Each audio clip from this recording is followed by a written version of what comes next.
ಹರೇ ಕೃಷ್ಣ. ಎಲ್ಲರಿಗೂ ಸ್ವಾಗತ. ಈ ದಿನ ಪರಿಪೂರ್ಣ ಪ್ರಶ್ನೆಗಳಿಗೆ ಪರಿಪೂರ್ಣ ಉತ್ತರಗಳು ಅದರ ಮೊದಲನೇ ಅಧ್ಯಾಯವನ್ನು ತಿಳ್ಕೊಂಡಿದ್ವಿ. ಮೊದಲನೇ ಅಧ್ಯಾಯದ ಹೆಸರು ಸರ್ವಾಕರ್ಷಕ ಕೃಷ್ಣ. ಇದ್ರ ಬಗ್ಗೆ ನಾವು ಸಂಪೂರ್ಣವಾಗಿ ತಿಳ್ಕೊಂಡಿದ್ವಿ. ಇವತ್ತು ಎರಡನೇ ಅಧ್ಯಾಯ ವೈದಿಕ ಸಂಸ್ಕೃತಿ ವರ್ಣಾಶ್ರಮ ಧರ್ಮ. ಇದ್ರ ಬಗ್ಗೆ ನಾವು ಇವತ್ತು ತಿಳ್ಕೊಳ್ಳೋಕ್ಕೆ ಇದ್ದೀವಿ. ಇದನ್ನು ತಿಳ್ಕೊಳ್ಳೋಕ್ಕಿಂತ ಮೊದಲು ನಿಮ್ಮೆಲ್ಲರಿಗೂ ಸ್ವಾಗತವನ್ನು ಬಯಸುತ್ತಾ ದಿನಂತೆ ಪ್ರಣಾಮ ಮಂತ್ರವನ್ನು ಹೇಳಿ ಆ ನಂತರ ಪ್ರಾರಂಭ ಮಾಡೋಣ. ಓಂ ನಮೋ ಭಗವತೆ ವಾಸುದೇವಾಯ. ಓಂ ನಮೋ ಭಗವತೆ ವಾಸುದೇವಾಯ. ಓಂ ನಮೋ ಭಗವತೆ ವಾಸುದೇವಾಯ. ಓಂ ಅಜ್ಞಾನತಿಮಿರಾಂಧಸ್ಯ ಜ್ಞಾನಾಂಜನಶಲಾಕಯ ಚಕ್ಷುರುನ್ಮಿಲಿತಂ ಯೇನ ತಸ್ಮೈ ಶ್ರೀ ಗುರುವೇ ನಮಃ.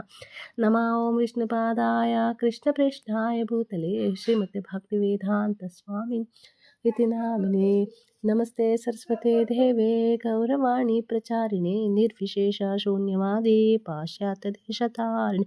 ಜಯ ಶ್ರೀ ಕೃಷ್ಣ ಚೈತನ್ಯ ಪ್ರಭು ನಿತ್ಯಾನಂದ ಶ್ರೀ ಅದ್ವೈತ ಗದಾಧರ ಶ್ರೀವಾಸಾದಿ ಗೌರ ಭಕ್ತವೃಂದ. ಹರೇ ಕೃಷ್ಣ ಕೃಷ್ಣ ಕೃಷ್ಣ ಹರೇ ಹರೇ, ಹರೇ ರಾಮ ರಾಮ ರಾಮ ಹರೇ ಹರೇ.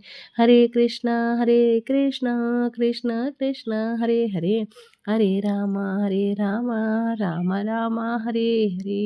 ಹರೇ ಕೃಷ್ಣ ಕೃಷ್ಣ ಕೃಷ್ಣ ಹರೇ ಹರೇ, ಹರೇ ರಾಮ ರಾಮ ರಾಮ ಹರೇ ಹರೇ. ಹರೇ ಕೃಷ್ಣ.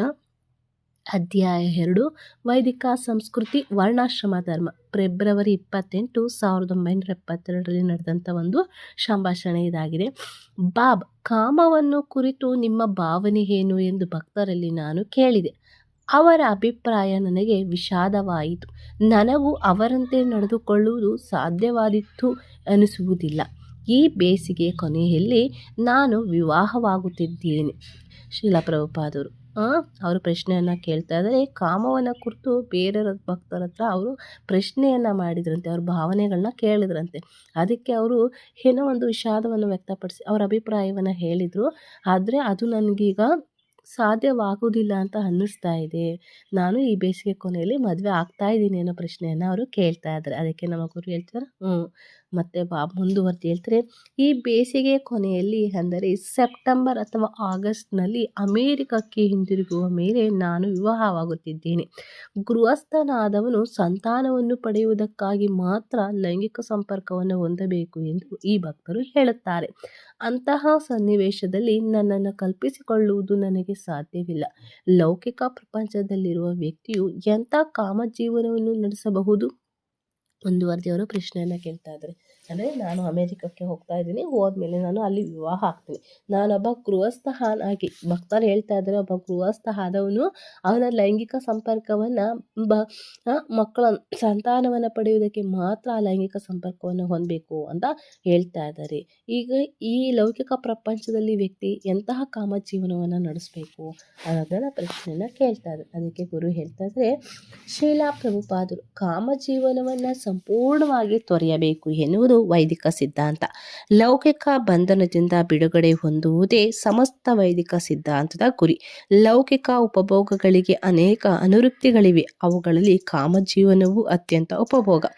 ಭಾಗವತದಲ್ಲಿ ಈ ಲೌಕಿಕ ಪ್ರಪಂಚ ಪುಂಸಾಹ ಸ್ತ್ರೀಯ ಮಿಥುನಿ ಭಾವಂ ಏತಂ ಎಂದು ಹೇಳಿದೆ. ಪುರುಷನು ಸ್ತ್ರೀಯರಲ್ಲಿ ಅನುರಕ್ತನಾಗಿದ್ದಾನೆ, ಸ್ತ್ರೀಯು ಪುರುಷರಲ್ಲಿ ಆಸಕ್ತಳಾಗಿದ್ದಾಳೆ. ಇದು ಮಾನವ ಸಮಾಜದಲ್ಲಷ್ಟೇ ಅಲ್ಲ, ಪ್ರಾಣಿಯ ಸಮೂಹದಲ್ಲೂ ಉಂಟು. ಈ ವ್ಯಾಮೋಹವೇ ಲೌಕಿಕ ಜೀವನದ ಮೂಲತತ್ವ. ಸ್ತ್ರೀಯು ಪುರುಷನ ಸಂಘಕ್ಕಾಗಿ ಕಾತರಿಸುತ್ತಿರುತ್ತಾಳೆ ಅಥವಾ ಹಂಬಲಿಸುತ್ತಿರುತ್ತಾಳೆ. ಪುರುಷನು ಸ್ತ್ರೀಯ ಸಂಘಕ್ಕಾಗಿ ಕಾತರಿಸುತ್ತಿರುತ್ತಾನೆ ಅಥವಾ ಹಂಬಲಿಸುತ್ತಾನೆ. ಎಲ್ಲ ಕತೆ ಕಾದಂಬರಿಗಳಲ್ಲಿ, ನಾಟಕಗಳಲ್ಲಿ, ಚಲನಚಿತ್ರಗಳಲ್ಲಿ ಮತ್ತು ಸಾಧಾರಣ ಜಾಹೀರಾತುಗಳಲ್ಲೂ ಕೂಡ ಸ್ತ್ರೀ ಪುರುಷರ ನಡುವಿನ ವ್ಯಾಮೋಹವನ್ನೇ ಚಿತ್ರಿಸಲಾಗಿರುತ್ತದೆ ಎನ್ನುವುದು ನೀವು ನೋಡಬಹುದು. ದರ್ಜಿಗಳ ಅಂಗಡಿಯ ಪ್ರದರ್ಶನ ಕಪಾಟಿನಲ್ಲೂ ಸ್ತ್ರೀ ಮತ್ತು ಪುರುಷರ ರೂಪಗಳೇ ಇರುತ್ತವೆ. ಅಂದರೆ ಇಲ್ಲಿ ಗುರುಗಳು ಹೇಳ್ತಾರೆ, ಕಾಮಜೀವನವನ್ನು ಸಂಪೂರ್ಣವಾಗಿ ತೊರಿಬೇಕು ಎನ್ನುವುದು ನಮ್ಮ ವೈದಿಕ ಸಿದ್ಧಾಂತ. ಲೌಕಿಕ ಬಂಧನದ ಬಿಡುಗಡೆ ಹೊಂದುವುದೇ ಈ ಸಮಸ್ತ. ಅಂದರೆ ನಾವು ಈ ಲೌಕಿಕ ಒಂದು ಜೀವನದಿಂದ ಬಿಡುಗಡೆ ಹೊಂದಬೇಕು ಅಂದರೆ ಈ ಕಾಮಜೀವನವನ್ನು ನಾವು ಸಂಪೂರ್ಣವಾಗಿ ತೊರಿಬೇಕು. ಅದೇ ನಮ್ಮ ವೈದಿಕ ಸಿದ್ಧಾಂತದ ಗುರಿ ಅಂತ ಹೇಳ್ತಿದ್ದಾರೆ. ಆದರೆ ಈ ಲೌಕಿಕ ಉಪಭೋಗಗಳಿಗೆ ಅನೇಕ ಅನುವೃತ್ತಿಗಳಿರ್ತವೆ. ಅವುಗಳಲ್ಲಿ ಕಾಮಜೀವನ ಒಂದು ಅತ್ಯುನ್ನತ ಉಪಭೋಗ ಅಂತ ಹೇಳ್ತಾ ಇದ್ದಾರೆ. ಭಾಗವತದಲ್ಲಿ ಈ ಶ್ಲೋಕದಲ್ಲಿ ಇದನ್ನು ವಿವರಿಸ್ತಾ ಇದ್ದಾರೆ. ಏನಂತ, ಪುಂಸಾಹ ಸ್ತ್ರೀಯ ಮಿಥುನಿ ಭಾವಂ ಏತದ್ ಅಂತ ಹೇಳ್ತಾರೆ. ಅಂದರೆ ಪುರುಷರಿಗೆ ಸ್ತ್ರೀಯರಲ್ಲಿ ಆಸಕ್ತಿ, ಸ್ತ್ರೀಯರಿಗೆ ಪುರುಷರಲ್ಲಿ ಆಸಕ್ತಿ, ಅವರ ಸಂಘಕ್ಕಾಗಿ ಒಬ್ಬರು ಕಾತರಿಸ್ತಾ ಇರ್ತಾರೆ. ಇದನ್ನೇ ಎಲ್ಲ ಕಾದಂಬರಿಗಳಲ್ಲಿ, ನಾಟಕಗಳಲ್ಲಿ, ಚಲನಚಿತ್ರಗಳಲ್ಲಿ, ಈ ಜಾಹೀರಾತುಗಳಲ್ಲಿ ನಮಗೆ ಅತಿ ಹೆಚ್ಚಾಗಿ ಏನಾಗ್ತದೆ ಅದನ್ನು ನೀವೆಲ್ಲ ನೋಡ್ತಾ ಇದ್ದೀರಾ ಅಂತ. ಮತ್ತು ಅಂದರೆ ಬಟ್ಟೆ ಅಂಗಡಿಗಳಲ್ಲೂ ಕೂಡ ಏನು ಮಾಡ್ತಾರೆ, ಅವರು ಪುರುಷರನ್ನ ರೂಪಗಳನ್ನ ಇದು ಮಾಡಿರ್ತಾರೆ ಅಂತ. ಅದಕ್ಕೆ ಮುಂದುವರ್ತಿ ಹೇಳ್ತಿದ್ದಾರೆ, ಪ್ರವೃತ್ತಿಂ ಏಷಾ ಭೂತಾನಾಂ ನಿವೃತ್ತಸ್ತವ ಮಹಾಫಲಂ. ಈಗ ಈ ವ್ಯಾಮೋಹವು ಆಗಲೇ ಅಲ್ಲಿದೆ, ಅಂದರೆ ವ್ಯಾಮೋಹ ಅನ್ನೋದು ಆಲ್ರೆಡಿ ಇದೆ ಅಂತ ಹೇಳ್ತಾ ಇದ್ದಾರೆ. ಸ್ತ್ರೀ ಪುರುಷರ ನಡುವಿನ ವ್ಯಾಮೋಹವೇನು? ಅದಕ್ಕೆ ಅವರು ಮುಂದುವರೆದು ಪ್ರಶ್ನೆಯನ್ನು ಕೇಳ್ತಾ ಇದ್ದಾರೆ, ಸ್ತ್ರೀ ಪುರುಷರ ನಡುವಿನ ವ್ಯಾಮೋಹ ಏನು ಅಂತ. ಶ್ರೀಲ ಪ್ರಭುಪಾದರು ಹೇಳ್ತಾರೆ, ಸ್ತ್ರೀ ಮತ್ತು ಪುರುಷ, ಆದ್ದರಿಂದ ನೀವು ಈ ಲೌಕಿಕ ಪ್ರಪಂಚದಿಂದ ಬಿಡುಗಡೆಯನ್ನು ಪಡೆಯಬೇಕಾದರೆ ಈ ವ್ಯಾಮೋಹವನ್ನು ನಿಶ್ಶೇಷಗೊಳಿಸಬೇಕು. ಇಲ್ಲದಿದ್ದರೆ ಮತ್ತಷ್ಟು ಬಂಧನಗಳು ಉಂಟಾಗುತ್ತೆ. ನೀವು ಮನುಷ್ಯನಾಗಿಯೋ ಅಥವಾ ದೇವತೆಯಾಗಿಯೋ ಅಥವಾ ಪ್ರಾಣಿಯಾಗಿಯೋ ಸರ್ಪವಾಗಿಯೋ ಪಕ್ಷಿಯಾಗಿಯೋ ಕ್ರೂರ ಮೃಗವಾಗಿಯೋ ಪುನರ್ಜನ್ಮ ಪಡೆಯಬೇಕಾಗುತ್ತದೆ. ನೀವು ಪುನಃ ಜನ್ಮವನ್ನು ಪಡೆಯಬೇಕಾಗುತ್ತದೆ. ಆದ್ದರಿಂದ ಸಾಮಾನ್ಯ ಮೂಲಭೂತ ಪ್ರವೃತ್ತಿಯಾದ ವ್ಯಾಮೋಹ ವೃದ್ಧಿಯು ನಮ್ಮ ಉದ್ದೇಶವಲ್ಲ. ಗೃಹ, ಕ್ಷೇತ್ರ, ಸುತ ಅಂದರೆ ಮನೆ, ಭೂಮಿ, ಮಕ್ಕಳು, ಅದರಿಂದ ವ್ಯಕ್ತಿಯು ಈ ವ್ಯಾಮೋಹವನ್ನು ಕಡಿಮೆ ಮಾಡುತ್ತಾ ಸಂಪೂರ್ಣವಾಗಿ ನಿಲ್ಲಿಸಿಬಿಟ್ಟರೆ ಅತ್ಯುತ್ತಮ. ಅದಕ್ಕಾಗಿ ನಮ್ಮ ವೈದಿಕ ಪದ್ಧತಿಯು ಪ್ರಪ್ರಥಮವಾಗಿ ಬಾಲಕನನ್ನು ಬ್ರಹ್ಮಚಾರಿಯಾಗಿರಲು ತರಬೇತಿ ಕೊಡುತ್ತದೆ. ಅಲ್ಲದೆ ಕಾಮಜೀವನಕ್ಕೆ ಅವಕಾಶವಿಲ್ಲ. ವ್ಯಾಮೋಹವನ್ನು ಕುಗ್ಗಿಸದೆ ವೈದಿಕ ಸೂತ್ರ ಹಿಗ್ಗಿಸುವುದಿಲ್ಲ. ಆದ್ದರಿಂದ ಈ ಸಮಸ್ತ ಪದ್ಧತಿಯನ್ನೇ ವರ್ಣಾಶ್ರಮ ಧರ್ಮ ಎಂದು ಕರೆಯಲಾಗುತ್ತದೆ. ಭಾರತೀಯ ಪದ್ಧತಿಯಲ್ಲಿ ವರ್ಣ ಮತ್ತು ಆಶ್ರಮವನ್ನು ಕುರಿತು ಹೇಳಿದೆ. ಇವೇ 4 ಸಾಮಾಜಿಕ ಮಾರ್ಗಗಳು ಮತ್ತು 4 ಆಧ್ಯಾತ್ಮಿಕ ವರ್ಗಗಳು. ಸಾಮಾಜಿಕ ವರ್ಗಗಳಲ್ಲಿ ಬ್ರಾಹ್ಮಣರು, ಬುದ್ಧಿಜೀವಿಗಳು, ಕ್ಷತ್ರಿಯರು, ಆಡಳಿತ ಅಧಿಕಾರಿಗಳು, ವೈಶ್ಯರು, ವ್ಯಾಪಾರಿಗಳು ಮತ್ತು ರೈತರು ಹಾಗೂ ಶೂದ್ರರು, ಸಾಮಾನ್ಯ ಕೆಲಸಗಾರರು ಇದ್ದಾರೆ. ಆಧ್ಯಾತ್ಮಿಕ ವರ್ಗಗಳೆಂದರೆ ಇವು: ಬ್ರಹ್ಮಚಾರ್ಯ, ಗೃಹಸ್ಥ, ವಾನಪ್ರಸ್ಥ ಮತ್ತು ಸನ್ಯಾಸಿ. ಈ ಪದ್ಧತಿಯಲ್ಲಿ ನಿಯಮಗಳು, ಸೂತ್ರಗಳು ಎಷ್ಟು ಸೊಗಸಾಗಿವೆ ಎಂದರೆ, ವ್ಯಕ್ತಿಗೆ ಲೌಕಿಕ ಜೀವನವನ್ನು ಉಪಭೋಗಿಸುವ ಪ್ರವೃತ್ತಿ ಇದ್ದಾಗ ಕೂಡ ಕೊನೆಯಲ್ಲಿ ಅವನು ಮುಕ್ತಿಯನ್ನು ಪಡೆದು ಭಗವದ್ಧಾಮಕ್ಕೆ ಹಿಂದಿರುಗಲು ಅನುವಾಗುವಂತೆ ಅವನ ಜೀವನವು ಚೆನ್ನಾಗಿ ಎರಕಹೊಯ್ಯಲಾಗಿದೆ. ಇದು ಈ ಪ್ರಕ್ರಿಯೆ. ಆದುದರಿಂದ ಕಾಮಜೀವನ ಅವಶ್ಯಕವಿಲ್ಲ. ಆದರೆ ನಾವು ಅದರಲ್ಲಿ ವ್ಯಾಮೋಹವನ್ನು ಹೊಂದಿರುವುದರಿಂದ ಅದನ್ನು ಅನುಭವಿಸಲು ಕೆಲವು ನಿಯಮ ಸೂತ್ರಗಳನ್ನು ವಿಧಿಸಲಾಗಿದೆ ಅಂದರೆ ಹೇಳ್ತಾ ಇದ್ದಾರೆ. ಇಲ್ಲಿ ನಾವೇನಪ್ಪ ಅರ್ಥ ಮಾಡ್ಕೋಬೇಕು ಅಂತಂದರೆ, ಸ್ತ್ರೀ ಪುರುಷ ಈ ಒಂದು ಸಂಬಂಧವನ್ನು ನಾವು ಚೆನ್ನಾಗಿ ವರ್ಣನೆಯನ್ನು ಮಾಡ್ತಾ ಇದ್ದಾರೆ. ಈ ಲೌಕಿಕ ಪ್ರಪಂಚದಲ್ಲಿ ನಾವು ಒಬ್ಬರ ಮೇಲೆ ಒಬ್ಬರು ವ್ಯಾಮೋಹವನ್ನು ಇಟ್ಕೊಂಡಿರ್ತೀವಲ್ಲ, ಆ ವ್ಯಾಮೋಹವನ್ನು ಬಿಟ್ಟರೆ ಮಾತ್ರ ನಾವು ಎಲ್ಲ ಬಂಧನಗಳಿಂದ ಮುಕ್ತರಾಗೋದಕ್ಕೆ ಸಾಧ್ಯ ಅಂತ ಹೇಳ್ತಿದ್ದಾರೆ. ಅಂದರೆ ಬರೀ ಮನುಷ್ಯ ಅಂತಲ್ಲ, ಮನುಷ್ಯ ಆಗಿರ್ಬೋದು, ದೇವತೆಗಳಾಗಿರ್ಬೋದು, ಪ್ರಾಣಿ ಪಕ್ಷಿಗಳಾಗಿರ್ಬೋದು, ಯಾವುದೇ ಆದ್ರೂ ಈ ಒಂದು ಅಟ್ಯಾಚ್ಮೆಂಟ್, ನನ್ನವರು ಅನ್ನೋ ಅಟ್ಯಾಚ್ಮೆಂಟ್ ಎಲ್ಲಿರುತ್ತೋ ಅಲ್ಲಿ ನಾವೇನಾಗ್ತೀವಿ, ಪುನರ್ಜನ್ಮವನ್ನು ಪಡೆಯಬೇಕಾಗುತ್ತೆ. ಆ ಪುನರ್ಜನ್ಮವನ್ನು ಪಡಿಬಾರ್ದು ಅಂತಂದರೆ ನಾವೇನು ಮಾಡಬೇಕು, ಈ ವ್ಯಾಮೋಹವನ್ನು ನಾವು ತ್ಯಜಿಸಬೇಕು ಅಂತ ಹೇಳ್ತಾರೆ. ಅದಕ್ಕೆ ನಮ್ಮ ವೈದಿಕ ಪದ್ಧತಿಯಲ್ಲಿ ಏನು ಮಾಡ್ತಿದ್ದಾರೆ, ಪ್ರಪ್ರಥಮವಾಗಿ ಬಾಲಕನನ್ನು ಬ್ರಹ್ಮಚಾರಿಯಾಗಿರಬೇಕು ಅಂತ ತರಬೇತಿನ, ಅಂದರೆ ಮಗು ಹುಟ್ಟಿದಾಗ ಅವ್ರನ್ನ ಬ್ರಹ್ಮಚಾರಿಯಾಗಿ ಬೆಳೆಸಬೇಕು ಅಂತ. ಅಂದರೆ ಕಾಮಜೀವನ ಅವಶ್ಯಕತೆ ಇಲ್ಲ ಅನ್ನೋದನ್ನು ಹೇಳ್ತಾರೆ. ಅಲ್ಲಿ ಕಾಮಜೀವ ಅವಶ್ಯಕತೆ ಇರಲ್ಲ. ಅವನು ಬ್ರಹ್ಮಚಾರಿಯಾಗಿ ಅವನ ಜೀವನವನ್ನು ಅವನು ಪರಿಪಾಲನೆ ಹೋದರೆ ಅವನಿಗೆ ತಪ್ಪು ಯಾವುದು ಸರಿ ಯಾವುದು ಅನ್ನೋ ಗೊತ್ತಿರೋದು. ಆ ರೀತಿಯಲ್ಲಿ ಅವನು ವ್ಯಾಮೋಹವನ್ನು ಕುಗ್ಗಿಸ್ಬೋದು. ಇದೇ ವೈದಿಕ ಸೂತ್ರ ಅನ್ನೋದನ್ನು ನಮಗೆ ಹೇಳ್ತಾ ಇದ್ದಾರೆ. ಇದನ್ನು ನಾವು ಮಾಡ್ದೇ ನಾವು ವ್ಯಾಮೋಹವನ್ನು ಬಿಡದೇ ಪ್ರಗತಿಯನ್ನು ಸಾಧಿಸೋದಕ್ಕೆ ಸಾಧ್ಯ ಇಲ್ಲ ಅಂತ. ನಮ್ಮ ಭಾರತೀಯ ಪದ್ಧತಿಯಲ್ಲಿ ಇದನ್ನು ತುಂಬ ಚೆನ್ನಾಗಿ ವರ್ಣನೆಯನ್ನು ಮಾಡಿದ್ದಾರೆ. ವರ್ಣ ಮತ್ತು ಆಶ್ರಮಗಳನ್ನ ಕುರಿತು ಹೇಳ್ತಾ ಇದ್ದಾರೆ. ಇವೇ ಈ ಸಮಾಜಕ್ಕೆ ಇರುವಂಥ 4 ವರ್ಗಗಳು ಮತ್ತು 4 ಆಧ್ಯಾತ್ಮಿಕ ವರ್ಗಗಳು ಅಂತ ಹೇಳ್ತಾ ಇದ್ದಾರೆ. ಅದನ್ನೇ ನಮಗೆ ಮುಂದುವರ್ತಿ ಹೇಳ್ತಾ ಇದ್ದಾರೆ.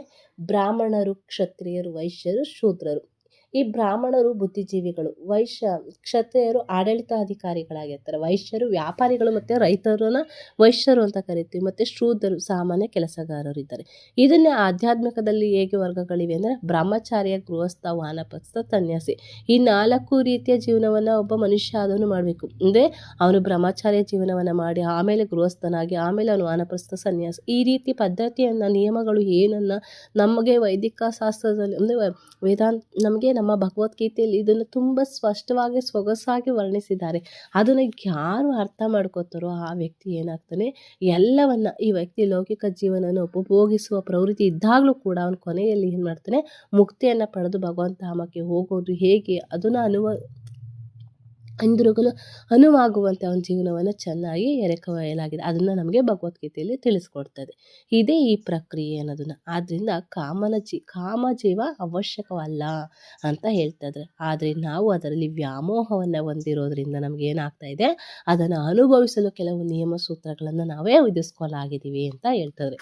ಹಿನ್ನೆಲೆಯಲ್ಲೋ ಭಾವೋದ್ವೇಗಕವಾದ ಮೃದಂಗವಾದನ, ನಗು ಮತ್ತು ಕಹಳೆ ಗಂಭೀರವಾಗಿ ಮುಳುಗಿ ನಡೆಯುವ ಸಂಕೀರ್ತನೆ ಪ್ರಾರಂಭಿಸುತ್ತೆ. ಅಲ್ಲೇ ಒಂದು ಕಡೆ ಏನಾಗ್ತೈತೆ, ಒಂದು ಸಂಕೀರ್ತನೆ ಅನ್ನೋದು ಪ್ರಾರಂಭವಾಗ್ತೈತೆ. ಅಲ್ಲಿ ಮೃದಂಗವಾದ, ನಗು, ಕಹಳೆ ಎಲ್ಲವೂ ಬೇರೆ. ಶಿಲ ಪ್ರಭುಪಾದರು ಹೇಳ್ತಾ ಇದ್ದಾರೆ, ಶ್ರೀಮದ್ ಭಾಗವತದಲ್ಲಿ ಹೀಗೆ ಹೇಳಿದೆ. ಅಂದರೆ ಭಾಗವತ 5ನೇ ಸ್ಕಂದ 5ನೇ ಅಧ್ಯಾಯ 8ನೇ ಶ್ಲೋಕದಲ್ಲಿ ಮತ್ತೆ ವರ್ಣನೆಯನ್ನು ಕೊಡ್ತಾ ಇದ್ದಾರೆ. ಪುಂಸಾಹ ಸ್ತ್ರೀಯ ಮಿಥುನಿ ಭಾವಂ ಹೇತಂ ತಯೋರ್ ಮಿತೋ ಹೃದಯ ಗ್ರಂಥಿ ಅಹೋ ಹತೋ ಗೃಹ ಕ್ಷೇತ್ರ ಸುತಪ್ತವಿತ್ರೈ ಜನಸ್ಯ ಮೋಹಯಂ ಅಹಂ ಮೇತಿ. ಕಾಮಜೀವನವೇ ಲೌಕಿಕ ಜೀವನದ ಮೂಲಭೂತ ಸೂತ್ರ. ಇದು ಸ್ತ್ರೀ ಪುರುಷರ ನಡುವಿನ ವ್ಯಾಮೋಹ. ಅವರು ಒಂದಾದಾಗ, ಸ್ತ್ರೀ ಪುರುಷರು ಒಂದಾದಾಗ ಆ ವ್ಯಾಮೋಹ ವೃದ್ಧಿಯಾಗುತ್ತದೆ. ಹೀಗೆ ವೃದ್ಧಿಗೊಂಡ ವ್ಯಾಮೋಹವು ಗೃಹ ಕ್ಷೇತ್ರ ಅಂದರೆ ಗೃಹ, ಮನೆ, ಕ್ಷೇತ್ರ, ಭೂಮಿ, ಸುತ್ತ, ಮಕ್ಕಳು, ಆಪ್ತ ಬಂಧು ಮಿತ್ರ, ಸಮಾಜ ಮತ್ತು ಮಿತ್ರಗಳು ಸಂಚಲನ ಮಾಡಲು ಪ್ರೇರೇಪಿಸುತ್ತದೆ. ಮಿತ್ ಎಂದರೆ ಹಣ. ಈ ರೀತಿಯಲ್ಲಿ ಗೃಹ, ಕ್ಷೇತ್ರ, ಸುಪಥ, ಮಿತೈ ಅವನು ಬಂಧನಕ್ಕೊಳಗಾಗುತ್ತಾನೆ. ಜನಸ್ಯ ಮೋಹೋಹಂ ಇದೇ ಮಾಯೆ. ಈ ಮಾಯೆಯಿಂದಾಗಿ ಅವನು ಅಹಂ ಮಮೇತಿ ಎಂದು ಯೋಚಿಸುತ್ತಾನೆ. ನಾನು ಎಂದರೆ ಈ ದೇಹಕ್ಕೆ ಸಂಬಂಧಪಟ್ಟಿದ್ದು ಏನೇ ಆಗಿರಲಿ ಅದು ನನ್ನದು ಅಂತ. ಅದಕ್ಕೆ ಗುರುಗಳು ಮುಂದೆ ಭಾಗವತ ಶ್ಲೋಕದಲ್ಲಿ ವರ್ಣಿಸಿದಂತೆ ಕಾಮ ಜೀವನವೇ ಲೌಕಿಕ ಜೀವನದ ಮೂಲಭೂತ ಸೂತ್ರ ಅಂತ ಹೇಳ್ತೀವಿ. ಈ ಲೌಕಿಕ ಜೀವನದಲ್ಲಿ ಇದೇ ಒಂದು ಮೂಲಭೂತ ಸೂತ್ರ ಅಂತ ಹೇಳ್ತಿದ್ದಾರೆ. ಅಂದರೆ ಈ ಪುರುಷ ಮತ್ತು ಮಹಿಳೆಯರ ನಡುವಿನ ವ್ಯಾಮೋಹ ಒಂದಾದಾಗ ಏನಾಗುತ್ತೆ, ಒಂದು ಗೃಹ ಅನ್ನೋದು ಅಂದರೆ ಮನೆ, ಭೂಮಿ, ಮಕ್ಕಳು, ಇವು ಸಮಾಜ, ಇವ್ರ ಮೇಲೆ ನಮಗೆ ಏನಾಗುತ್ತೆ, ಆ ವ್ಯಾಮೋಹ ಅನ್ನೋ ಬಂಧನಕ್ಕೆ ನಾವು ಸಿಗಾಕೊಳ್ತೀವಿ. ಇದನ್ನೇ ಮಾಯೆ ಅಂತ ಕರೀತಾರೆ. ಈ ಮಾಯೆಯಿಂದಾಗಿ ಏನು ಮಾಡಬೇಕು, ನಾವು ಆಚೆ ಬರೋದನ್ನು ಯೋಚಿಸ್ಬೇಕು. ಯಾವಾಗ ಈ ಮಾಯೆ ಒಳಗಡೆ ನಾವು ಇರ್ತೀವಿ ಅದನ್ನು ಅಹಂ ಮಮೇತಿ ಅಂತ ಕರೀತಾರೆ, ಯೋಚಿಸ್ತಾರೆ. ಅಹಂ ಮಹೇತಿ ಅಂದರೆ ನಾನು ಈ ದೇಹಕ್ಕೆ ಸಂಬಂಧಪಟ್ಟದ್ದು ಏನೇ ಆಗಿರಲಿ ಅದೆಲ್ಲ ನನ್ನದು ಅನ್ನೋ ಒಂದು ವ್ಯಾಮೋಹ, ಮಾಯೆ ಅನ್ನೋದು ನಮ್ಮಲ್ಲಿ ಇರುತ್ತೆ ಅನ್ನೋದನ್ನ ತಿಳಿಸ್ತಾ ಇದ್ದಾರೆ. ಮತ್ತದೇನು ಬಾಬ್ ಕೇಳ್ತಾ ಇದ್ದಾರೆ, ಮತ್ತೆ ನನ್ನದು ಅಂತ ಪ್ರಭುಪಾದ ಹೇಳ್ತಾ ಇದ್ದಾರೆ. ಅದಕ್ಕೆ ಉತ್ತರವಾಗಿ ಈ ವ್ಯಾಮೋಹ ವೃದ್ಧಿಯಾಗುತ್ತದೆ. ಲೌಕಿಕ ವ್ಯಾಮೋಹದಿಂದಾಗಿ ವ್ಯಕ್ತಿ ಹೀಗೆ ಯೋಚಿಸುತ್ತಾನೆ, ನಾನು ಎಂದರೆ ಈ ದೇಹ, ನನ್ನ ದೇಹವು ಒಂದು ನಿರ್ದಿಷ್ಟ ಸ್ಥಳದಲ್ಲಿರುವುದರಿಂದ ಇದು ನನ್ನ ದೇಶ.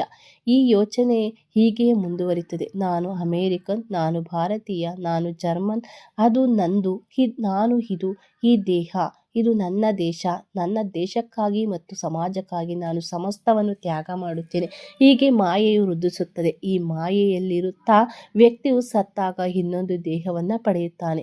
ಅದು ಅವನ ಕರ್ಮಾನುಸಾರವಾಗಿ ಉನ್ನತ ದೇಹವಾಗಿರಬಹುದು ಅಥವಾ ಅಧಮ ದೇಹವಾಗಿರಬಹುದು. ವ್ಯಕ್ತಿಯು ಮರುಜನ್ಮದಲ್ಲಿ ಉನ್ನತ ದೇಹವನ್ನು ಪಡೆದರೆ ಸ್ವರ್ಗಲೋಕಗಳಿಗೆ ಅವನು ಹೋದರೆ ಅದು ಕೂಡ ಒಂದು ಬಂಧನ. ಆದರೆ ಅವನು ಬೆಕ್ಕೋ ನಾಯಿಯೋ ಹಾಗೆ ಹುಟ್ಟಿದರೆ ಅವನ ಜೀವನವಷ್ಟೇ ನಷ್ಟವಾಗುತ್ತದೆ ಅಥವಾ ಒಂದು ಮರವಾಗಬಹುದು. ಹಾಗಾಗುವುದೇನೋ ಆಶ್ಚರ್ಯವಲ್ಲ. ಇಂತಹ ವಿಷಯವನ್ನು ಕುರಿತು ವಿಜ್ಞಾನ ಪ್ರಪಂಚಕ್ಕೆ ಗೊತ್ತಿಲ್ಲ. ಹೀಗೆ ಆತ್ಮ ಒಂದು ದೇಹದಿಂದ ಇನ್ನೊಂದು ದೇಹಕ್ಕೆ ಜನ್ಮಾಂತರವನ್ನು ಹೊಂದುತ್ತದೆ. ನಾನಾ ವಿಧವಾದ ದೇಹಗಳಲ್ಲಿ ಅದು ಹೇಗೆ ಬಂಧಿತವಾಗಿರುತ್ತದೆ ಎನ್ನುವುದನ್ನೇ ಈ ವಿಜ್ಞಾನದ ಅಜ್ಞಾತವಾಗಿದೆ.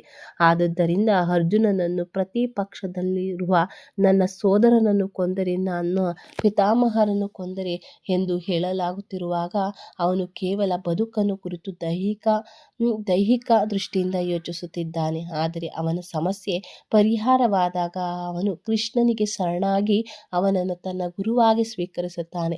ಹೀಗೆ ಕೃಷ್ಣನು ಅವನ ಗುರುವಾದ ಮೇಲೆ ಪ್ರಾರಂಭದಲ್ಲೇ ಅರ್ಜುನ ಛೇಡಿಸುತ್ತಾನೆ.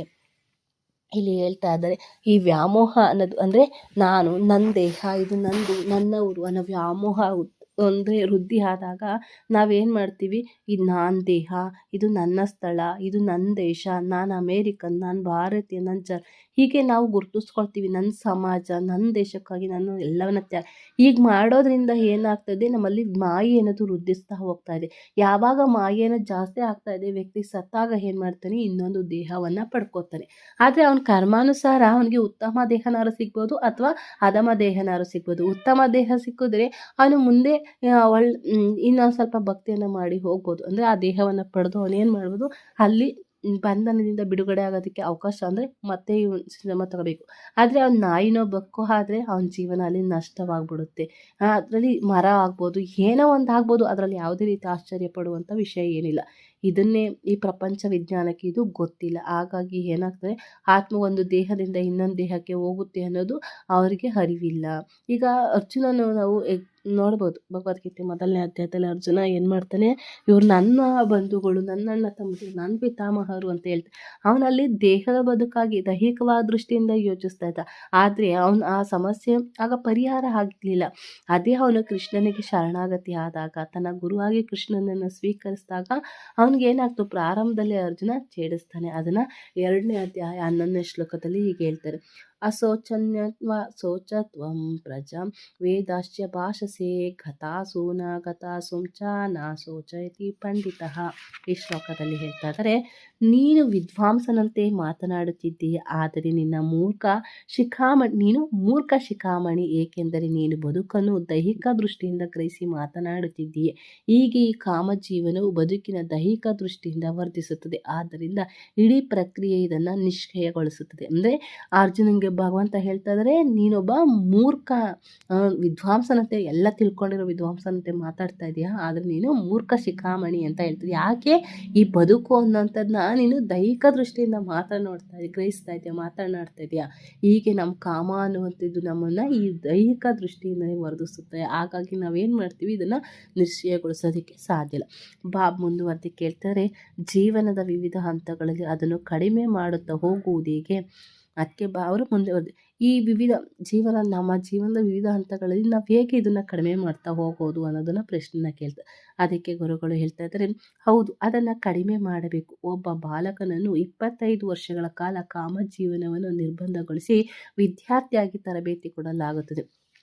ಅಂದರೆ ಇದನ್ನು ಹೇಗೆ ನಾವು ಕಂಟ್ರೋಲ್ ಮಾಡಬೇಕು ಅನ್ನೋದಕ್ಕೆ ನಮ್ಮ ಗುರುಗಳು ಹೇಳ್ತಾ ಇದ್ದಾರೆ, ಕಡಿಮೆ ಮಾಡಬೇಕು. ಹೇಗೆ ಕಡಿಮೆ ಮಾಡಬೇಕಂದ್ರೆ, ಒಬ್ಬ ಬಾಲಕನನ್ನು 25 ವರ್ಷಗಳ ಕಾಲ ಅವನನ್ನು ಕಾಮ ಜೀವನದಿಂದ ನಿರ್ಬಂಧಗೊಳಿಸಿ ವಿದ್ಯಾರ್ಥಿಯಾಗಿ ಅವನಿಗೆ ತರಬೇತಿಯನ್ನು ಕೊಡಬೇಕು. ನಾವು 25 ವರ್ಷಗಂಟ ಅವನೊಬ್ಬ ವಿದ್ಯಾರ್ಥಿಯಾಗಿ ತರಬೇತಿ ಕೊಡಬೇಕು. ಅಂದರೆ ಬ್ರಹ್ಮಚಾರಿ ಜೀವನವನ್ನು ಮಾಡಿಸ್ಬೇಕು ಅಂತ ಹೇಳ್ತಾ ಇದ್ದಾರೆ. ಬ್ರಹ್ಮಚಾರಿ, ಕೆಲವರು ಹುಡುಗರು ನೈಷ್ಠಿಕ ಬ್ರಹ್ಮಚಾರಿ ಇರ್ತಾರೆ, ಜೀವ ಪರ್ಯಂತ ಬ್ರಹ್ಮಚಾರಿ. ಕೆಲವರು ನೈಷ್ಠಿಕ ಅಂದರೆ ಅವರು ಜೀವನ ಪರ್ಯಂತ ಬ್ರಹ್ಮಚಾರಿಯಾಗಿ ಉಳಿತಾರೆ, ಕೆಲವರು ಹಾಗೆ ಉಳಿಯುವುದಿಲ್ಲ. ಅವರಿಗೆ ವಿದ್ಯೆಯನ್ನು ಕೊಟ್ಟಿರುವುದರಿಂದ ಆಧ್ಯಾತ್ಮಿಕ ಜ್ಞಾನದ ಬಗ್ಗೆ ಅವರು ಸಂಪೂರ್ಣವಾಗಿ ತಿಳಿವನ್ನು ಪಡೆದುದರಿಂದ ಅವರು ವಿವಾಹವಾಗಲು ಇಷ್ಟಪಡುವುದಿಲ್ಲ. ಅದಕ್ಕೂ ನಿರ್ಬಂಧವಿದೆ. ವಿವಾಹವಾಗದೆ ಅವನನ್ನು ಕಾಮ ಉಪಭೋಗವನ್ನು ಪಡೆಯುವಂತಿಲ್ಲ. ಆದುದರಿಂದ ಮಾನವ ಸಮಾಜದಲ್ಲಿ ವಿವಾಹ ಪದ್ಧತಿಯೇ ವಿನಃ ಪ್ರಾಣಿ ಸಮೂಹವಿಲ್ಲ. ಅಂದರೆ ಒಬ್ಬ ಬ್ರಹ್ಮಚಾರಿ ಜೀವನವನ್ನು ಮಾಡಬೇಕು. ಅದರಲ್ಲಿ 2 ರೀತಿಯ ಬ್ರಹ್ಮಚಾರಿ ಇರುತ್ತೆ. ಒಬ್ಬ ಬ್ರಹ್ಮಚಾರಿ 25 ವರ್ಷವರೆಗೆ ಇದ್ದು ಆಮೇಲೆ ಅವನು ಗೃಹಸ್ಥ ಜೀವನವನ್ನು ಪರಿಪಾಲನೆ ಮಾಡ್ಬೋದು, ಮದುವೆ ಆದರೆ ಮಾತ್ರ. ಇಲ್ಲ ಅಂತಂದರೆ ಅವನು ನೈಷ್ಠಿಕ ಬ್ರಹ್ಮಚಾರಿಯಾಗಿ ಅವನು ಆಧ್ಯಾತ್ಮಿಕ ಜೀವನದಲ್ಲಿ ಮುಂದುವರಿಬೋದು. ಮಾನವ ಸಮಾಜದಲ್ಲಿ ವಿವಾಹ ಪದ್ಧತಿ ಮಾತ್ರ ಇದೆ, ಆದರೆ ಪ್ರಾಣಿ ಸಮೂಹದಲ್ಲಿ ಅದಿಲ್ಲ. ಆದರೆ ಜನರು ಕ್ರಮೇಣ ಮಾನವ ಸಮಾಜದಿಂದ ಪ್ರಾಣಿಯ ಸಮೂಹಕ್ಕೂ ಜಾರುತ್ತಿದ್ದಾರೆ. ಅಂದರೆ ಅವ್ರು ಏನು ಮಾಡ್ತಾ ಇದ್ದಾರೆ, ಕಾಲಕ್ರಮೇಣ ಈ ಮಾನವ ಸಮಾಜದಲ್ಲಿ ಏನು ವಿವಾಹ ಪದ್ಧತಿ ಇದೆ ಅದು ಬಿಟ್ಟು ಅವರು ಪ್ರಾಣಿ ಒಂದು ಸಮೂಹಕ್ಕೇನೆ ಜಾರ್ತಾ ಇದ್ದಾರೆ. ಅವರ ವಿವಾಹವನ್ನೇ ಮರಿತಾ ಇದ್ದಾರೆ. ಅದನ್ನು ಶಾಸ್ತ್ರಗಳು ಭವಿಷ್ಯವಾಣಿ ಹೇಳುತ್ತಿವೆ. ದಾಂಪತ್ಯ ಅಭಿರುಚಿ ಹೇತು ಅಂದರೆ ಈ ಕಲಿಯುಗದಲ್ಲಿ ಅಂದರೆ ಪ್ರಸ್ತುತ ಕಲಹ ಯುಗದಲ್ಲಿ ಅಂತಿಮವಾಗಿ ಮದುವೆಗಳೇ ನಡೆಯುವುದಿಲ್ಲ. ತರುಣ ತರುಣಿಯರು ಪರಸ್ಪರ ಸಹಮತಿಯಿಂದ ಒಟ್ಟಾಗಿ ಬಾಳಲು ತೊಡಗುತ್ತಾರೆ. ಅವರ ಸಂಬಂಧ ಕಾಮಶಕ್ತಿಯನ್ನು ಅವಲಂಬಿಸಿ ನಿಂತಿರುತ್ತದೆ. ಸ್ತ್ರೀ ಅಥವಾ ಪುರುಷನ ಕಾಮಶಕ್ತಿ ಕುಂಠಿತವಾದರೆ ದಾಂಪತ್ಯ ವಿಚ್ಛೇದನವಾಗುತ್ತದೆ. ಹೀಗೆ ಈ ತತ್ವ ಸಿದ್ಧಾಂತವನ್ನು ಕುರಿತು ಫ್ರೈಡ್ ಮೊದಲಾದ ಅನೇಕ ಪಾಶ್ಚಾತ್ಯ ದಾರ್ಶನಿಕ ಅಸಂಖ್ಯಾತ ಗ್ರಂಥಗಳನ್ನು ಬರೆದಿದ್ದಾರೆ. ಆದರೆ ವೈದ್ಯಕೀಯ ಸಂಸ್ಕೃತಿ ಪ್ರಕಾರ ಸಂತಾನ ಪ್ರಾಪ್ತಿಗಾಗಿ ಮಾತ್ರ ನಾವು ಕಾಮದಲ್ಲಿ ಆಸಕ್ತರಾಗಿದ್ದೇವೆ ಅಷ್ಟೇ. ಕಾಮ ಜೀವನದ ಮನಃ ಪ್ರವೃತ್ತಿಯನ್ನು ಅಧ್ಯಯನ ಮಾಡಲು ಅಲ್ಲ. ಅದಕ್ಕೆ ಆಗಲಿ ಸಹಜ ಮನ ಪ್ರವೃತ್ತಿ ಇದೆ. ವ್ಯಕ್ತಿಯು ಯಾವುದೇ ತತ್ವಶಾಸ್ತ್ರವನ್ನು ಓದದೇ ಇದ್ದರೂ ಕಾಮಾಸಕ್ತನಾಗಿರುತ್ತಾನೆ. ಅದನ್ನು ಯಾರಿಗೂ ಶಾಲಾ ಕಾಲೇಜುಗಳಲ್ಲಿ ಬೋಧಿಸಿರುವುದಿಲ್ಲ. ಪ್ರತಿಯೊಬ್ಬರಿಗೂ ಅದರಲ್ಲಿ ಪ್ರವೃತ್ತರಾಗಿರುವುದು ಹೇಗೆ ಎಂದು ಗೊತ್ತು. ಅವರು ನಗುತ್ತಾರೆ. ಅದು ಸಾಮಾನ್ಯವಾದ ಪ್ರವೃತ್ತಿ. ಆದರೆ ಅದನ್ನು ತಡೆಯಲು ಶಿಕ್ಷಣ ಕೊಡಬೇಕು. ಅದೇ ನಿಜವಾದ ಶಿಕ್ಷಣ. ದೀರ್ಘ ಮೌನ, ಬೈಸಿಕಲ್ಗಳ ಹಾರನ್ನಿಂದ ಶಬ್ದ, ಮಕ್ಕಳ ಆಟದ ಗಲಾಟೆ, ಜನರ ಪರಸ್ಪರ ಕರೆಯುವ ಕೂಗು. ಅಂದರೆ ಇಲ್ಲಿ ಹೇಳ್ತಾ ಇದ್ದಾರೆ, ಈ ಕಾಮ ಜೀವನ ಮನುಷ್ಯ ಸಮಾಜದಲ್ಲಿ ಅವರು ಪ್ರಾಣಿ ಸಮಾಜಕ್ಕೆ ಜಾರ್ತಾ ಇದ್ದಾರೆ. ಅಂದರೆ ವಿವಾಹ ಅನ್ನೋದನ್ನು ಆಗ್ತಾನೆ ಇಲ್ಲ. ಕಲಿಯುಗದಲ್ಲಿ ಮುಂದೊಂದು ದಿನ ದಾಂಪತ್ಯದ ಅಭಿರುಚಿನೇ ಇರೋದಿಲ್ಲ. ಅಂದರೆ ತರುಣಿಯರೇ ಅವರೇ ಪರಸ್ಪರ ಸಮ್ಮತಿಯಾಗಿ ಒಟ್ಟು ಭಾಳ ತೊಡ್ಕೊಬಿಡ್ತಾರೆ. ಅವ್ರ ಮದುವೆನೂ ಆಗಲ್ಲ, ಏನೂ ಆಗಲ್ಲ. ಈ ಒಂದು ಸಂಬಂಧ ಕಾಮಶಕ್ತಿಯನ್ನು ಅವಲಂಬಿಸಿ ನಿಂತಿದೆ ಅಂತ ಹೇಳ್ತಾ ಇದ್ದಾರೆ. ಇದನ್ನು ಬೇರೆ ಒಂದು ಪಾಶ್ಚಾತ್ಯ ದಾರ್ಶನಿಕ ಅಸಂಖ್ಯಾತ ಗ್ರಂಥಗಳಲ್ಲೆಲ್ಲ ಇದು ಬರ್ತಿದ್ದಾರೆ ಅಂತ ನಮಗೆ ತಿಳಿಸ್ಕೊಡ್ತಾ ಇದ್ರಿ. ಸಂತಾನ ಪ್ರಾಪ್ತಿಗಾಗಿ ಮಾತ್ರ ನಾವು ಕಾಮದಲ್ಲಿ ಆಸಕ್ತರಾಗಿದ್ದೇವೆ ಅಷ್ಟೇ ಅನ್ನೋದನ್ನು ಅವ್ರು ಇದು ಮಾಡ್ತಾರೆ. ಕಾಮ ಜೀವನ ಒಂದು ಪ್ರವೃತ್ತಿ ಅಧ್ಯಯನ ಅಂದರೆ ಈ ಕಾಮದ ಬಗ್ಗೆ ನಾವು ಯಾವುದೇ ಶಾಲಾ ಕಾಲೇಜುಗಳಲ್ಲಿ ಏನು ಕೂಡ ಹೇಳ್ಕೊಡ್ಬೇಕಾದಂಥ ಅವಶ್ಯಕತೆ ಇಲ್ಲ. ಎಲ್ಲವೂ ಅವರಿಗೆ ಆಲ್ರೆಡಿ ಗೊತ್ತಿರುತ್ತೆ. ಆದರೆ ನಾವು ಅದಕ್ಕೆ ಸರಿಯಾದ ಶಿಕ್ಷಣವನ್ನು ಕೊಡಬೇಕು. ಇದನ್ನೆಲ್ಲ ತಡಿಬೇಕು ಅಂದರೆ ಶಿಕ್ಷಣ ಕೊಡಬೇಕು ಅನ್ನೋದನ್ನು ಹೇಳ್ತಾ ಇದ್ದಾರೆ. ಅದೇ ನಿಜವಾದ ಶಿಕ್ಷಣ. ನಾವು ಏನು ಈ ಕಾಮವನ್ನು ಹೇಗೆ ತಡಿಬೇಕು, ಇದನ್ನೆಲ್ಲ ಹೇಗೆ ಅರ್ಥ ಮಾಡ್ಕೋಬೇಕು ಅಂದರೆ ಅದಕ್ಕೆ ನಿಜವಾಗಿ ಶಿಕ್ಷಣವನ್ನು ಕೊಡಬೇಕು. ಆ ಶಿಕ್ಷಣವನ್ನು ಎಲ್ಲೂ ಕೊಡ್ತಿಲ್ಲ. ಈಗ ಬೈಸಿಕಲ್ನಲ್ಲಿ ಹಾರನ್ ಬಂದರೆ ಅದು ಶಬ್ದ, ಮಕ್ಕಳು ಆಟ ಆಡ್ಬೇಕಾದ್ರೆ ಗಲಾಟೆ, ಇವೆಲ್ಲವೂ ಕೂಗು ಅಲ್ಲಿ ಕೇಳಿಸ್ತಾ ಇರುತ್ತೆ. ಆ ರೀತಿಯಲ್ಲಿ ಏನು ಇರುತ್ತೆ. ಪ್ರಸ್ತುತ ಅಮೇರಿಕದಲ್ಲಿ ಅದೊಂದು ವೈಚಾರಿಕ ವಿಚಾರವಾಗಿದೆ. ಅಂದರೆ ಅವ್ರು ಹೇಳ್ತಿದ್ದಾರೆ, ಇದು ಅಮೇರಿಕದಲ್ಲಿ ಒಂದು ವೈಚಾರಿಕ ವಿಚಾರ ಆಗಿದೆ ಅಲ್ವಾ ಅಂತ ಕೇಳ್ತಾರೆ.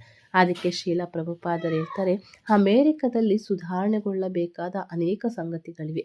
ಈ ಕೃಷ್ಣ ಪ್ರಜ್ಞಾ ಆಂದೋಲನ ಅದನ್ನು ಸಾಧಿಸುತ್ತದೆ.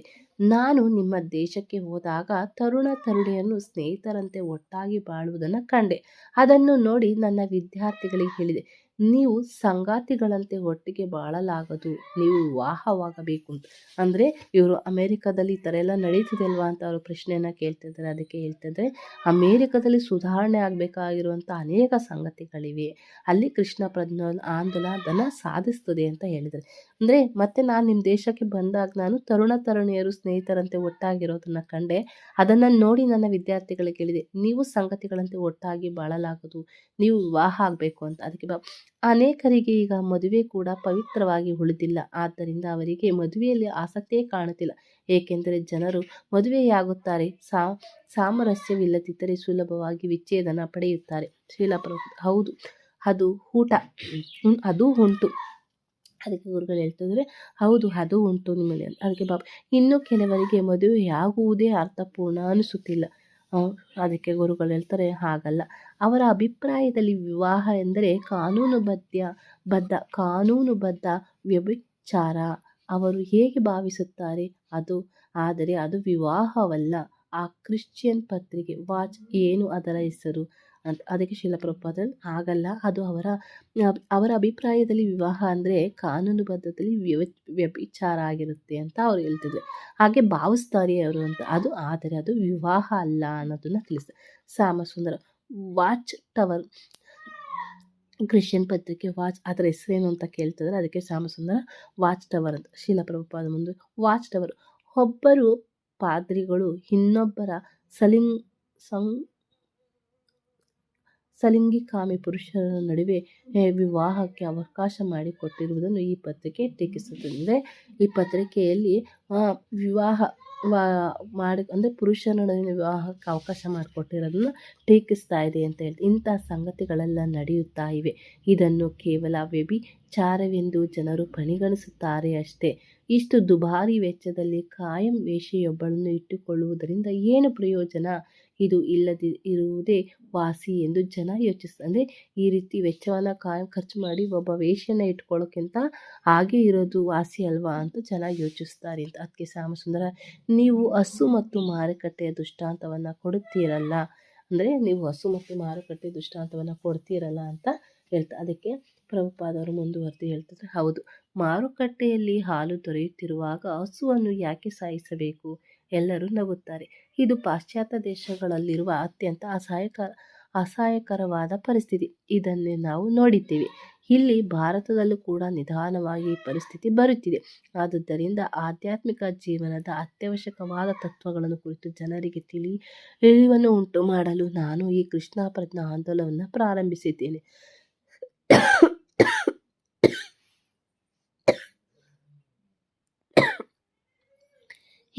ಇದು ಪತಾಭಿಮಾನದ ಧಾರ್ಮಿಕ ಆಂದೋಲನವಲ್ಲ. ಇದು ಪ್ರತಿಯೊಬ್ಬರ ಪ್ರಯೋಜನಕ್ಕಾಗಿ ಇರುವ ಸಾಂಸ್ಕೃತಿಕ ಆಂದೋಲನ. ಅದಕ್ಕೆ ಹೇಳ್ತಾರೆ ಶಿಲಪ್ರಭುಪಾದು, ಹಸು ಹಾಲು ಕೊಡುತ್ತೆ ಮಾರುಕಟ್ಟೆಯಲ್ಲಿ ಅಂತಂದರೆ ಅದನ್ನು ಸಾಯಿಸಬಾರ್ದು. ಆದರೆ ಪಾಶ್ಚಾತ್ಯ ದೇಶಗಳಲ್ಲಿ ಇದು ಸಾಯಿಸುವಂಥ ಒಂದು ಪರಿಸ್ಥಿತಿ ಇದೆ ಅಲ್ವಾ, ನಾವು ಇದನ್ನೆಲ್ಲ ನೋಡಿದ್ವಿ. ಭಾರತದಲ್ಲೂ ಕೂಡ ಇದು ನಿಧಾನವಾಗಿ ಬರುತ್ತೆ ಅಂತ ಹೇಳ್ತಾ ಇದ್ದಾರೆ. ಆದರೆ ಇದನ್ನೆಲ್ಲ ನಾವು ಸರಿಯಾಗಿ ಅರ್ಥವನ್ನು ಮಾಡಿಸ್ಬೇಕು, ಜನರಿಗೆ ತಿಳುವಳಿಕೆಯನ್ನು ಉಂಟು ಮಾಡಬೇಕು ಅಂತ ಈ ಕೃಷ್ಣ ಪ್ರಜ್ಞಾ ಆಂದೋಲನ ಪ್ರಾರಂಭಿಸ್ತಾ ಇದ್ದೀನಿ ನಾನು.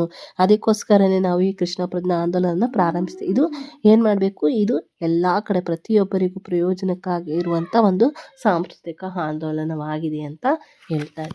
ವಾಂಛಾಕಲ್ಪತರುಭ್ಯಶ್ಚ ಕೃಪಾ ಸಿಂಧುಭ್ಯಃ ಏವ ಚ ಪತಿತಾನಾಂ ಪಾವನೇಭ್ಯೋ ವೈಷ್ಣವೇಭ್ಯೋ ನಮೋ ನಮಃ.